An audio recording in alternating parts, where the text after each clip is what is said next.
सकल सिद्धिप्रद मंगल खाने।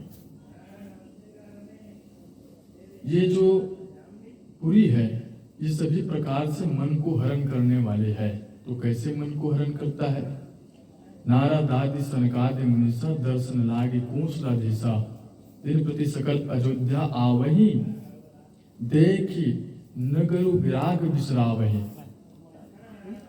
माने नारद के साथ साथ सनकादि मुनियों के भी मन को हरण कर देता है। ऐसा है अयोध्या, जो अपने वैराग्य को भूल जाता है, ऐसी अयोध्या है। और ये जो अयोध्या है ये यहीं पर पूरे रामचरितमानस में एक बार आया है। इसके सिवाय अवधपुरी, रामपुरी, अवध का चर्चा हुआ है, लेकिन जो अयोध्या आवही जो भाव है एक पूरे रामचरितमानस में एक ही बार आया है। और अयोध्या में स्मशानगंज नहीं है क्योंकि वो धाम है और धाम में मसानगंज नहीं होता। जब महाराज दशरथ जी का मृत्यु हुआ तो उनके पार्थिव शरीर को सरयू के तट पर चिता बनाकर अंतिम क्रिया की है। सरयू तीर रचि चिता बनाई, जनु सुरपुर सोपान सुहाई। तो सुंदर प्रकार से वहां पर चिता बनाया और उसको मुक्ति मिली। तो निश्चित रूप से अयोध्या जो है ये मुक्ति का क्षेत्र है, दिव्य क्षेत्र है, चेतन की स्थिति है। भगवान के 4 विग्रह है, पहला नाम, दूसरा रूप, तीसरी लीला, चौथा धाम। तीनों को तो संत लोग, कवि लोग, विद्वज्जन लोग कह लेते हैं, लेकिन धाम की चर्चा नहीं कर पाते, स्वयं मौन हो जाते हैं। धाम की चर्चा कौन करते हैं?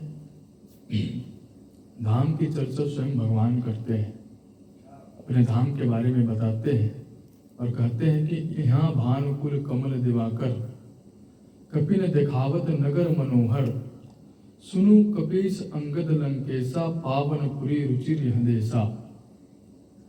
यद्यपि सब वैकुंठ बखाना, वेद पुराण विदित जग जाना, अवधपुरी समप्रिय नहीं सोऊं, यह प्रसंग जाने को। तो इस प्रसंग को कोई ही जान सकता है। जन्मभूमि मम पुरी सुहावनी, उत्तर दिशि बह सरजू पावनी, जाम जनते बिना ही प्रयासा, मम समीप नर पावहि बासा। अति प्रिया मोहि यहाँ के बासी, राम धाम दा पूरी सुखरासी।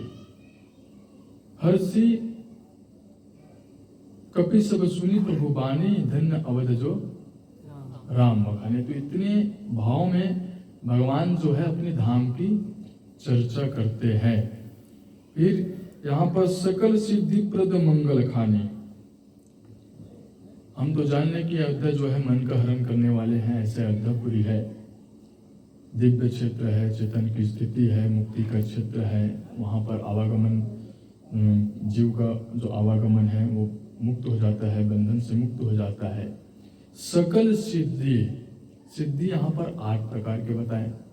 अड़िमा, महिमा, गरिमा, लघिमा, प्राप्ति, प्राकाम्य, इसित, भवसित्व, ये 8 सिद्धि। तो सकल सिद्धि कैसे? क्योंकि भगवान राघवेंद्र सरकार के साथ में जगत माता माँ जानकी जी वहां पर है, जो सिद्धियों की देने वाली है, सिद्धदात्री है। विवाह के प्रसंग पर आप देखिए कि सिद्धि सबसिया आयुषु अकनी, गई जहां जनवास दिए, संपदा सकल सब, सुरपुर भोग विलास, आदेशित करती है। तो ऐसी सिद्धि की देने वाली सिद्धदात्री माता सीता वहां वास करती है, इसलिए सकल सिद्धि। एक और है कि गंगा माता कहती है माता सीता से कि श्री रघुवीर प्रिया वैदेही तो प्रभाव जगत विदित न केहि, लोकप हो ही विलोकत तोरे, तो ही से वही सब सिद्धि कर जोरे। तो इस प्रकार सिद्धियों की देने वाली माता जानकी वहाँ निवास करती है। इस प्रकार अयोध्या धाम का भाव वर्णन होता है। और यहाँ पर मंगल, तो हम आपको बताएं कि भगवान के 4 विग्रह रूप है, नाम रूप,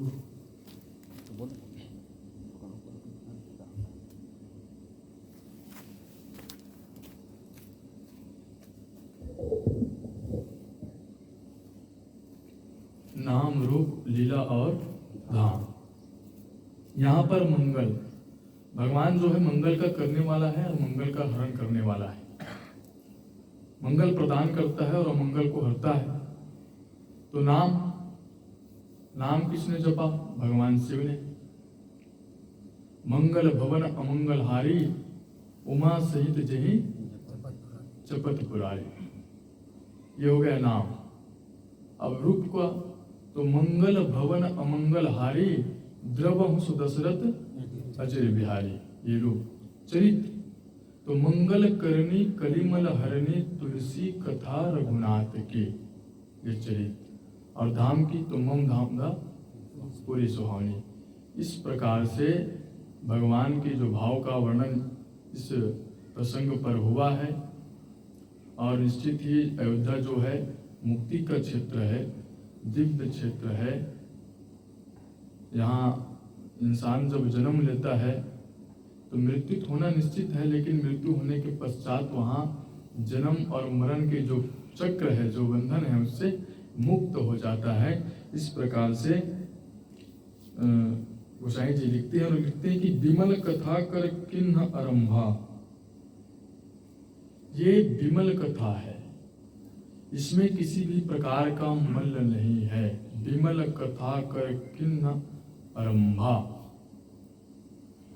सुनत नसाहि काम मत दंभा।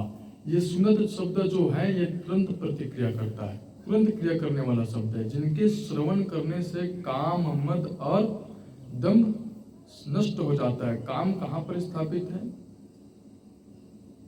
काम हमारे मन में है, इसलिए हमारे मन को मनसीज कहा गया, मनोज कहा गया। मद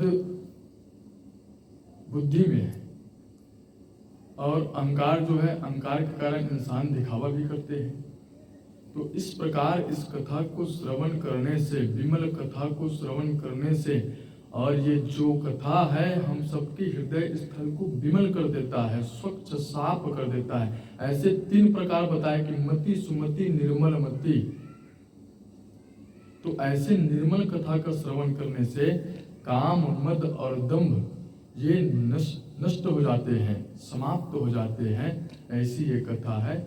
इस प्रकार के भाव गोस्वामी जी देते हैं। और मैं एक निवेदन करूं, क्षमा प्रार्थी आदरणीय चौबा सर जानते हैं कि मैं कार्यक्रम से आया हूं, आप रजक भी आप भी जानते हैं, सड्डो रायपुर से। और आज मेरा और कार्यक्रम है भैया गरियाबंद में, मन संचालन का काम करता हूं। और एक विशेष और धन्यवाद देना चाहूँगा कि मुझे अभी सीखने का जो अवसर प्राप्त हो रहा है, ये मेरे लिए बहुत ही सराहनीय है और बहुत ही अहम है। और यहीं पर मैं अपने वाणी को विराम देते हुए आप सबको पुनः प्रणाम करते हुए आप सभी से विदाई लेना चाहता हूँ। आज के लिए बन जाऊँगा। जय श्री राम। बोले श्याम रामचंद्र की जय।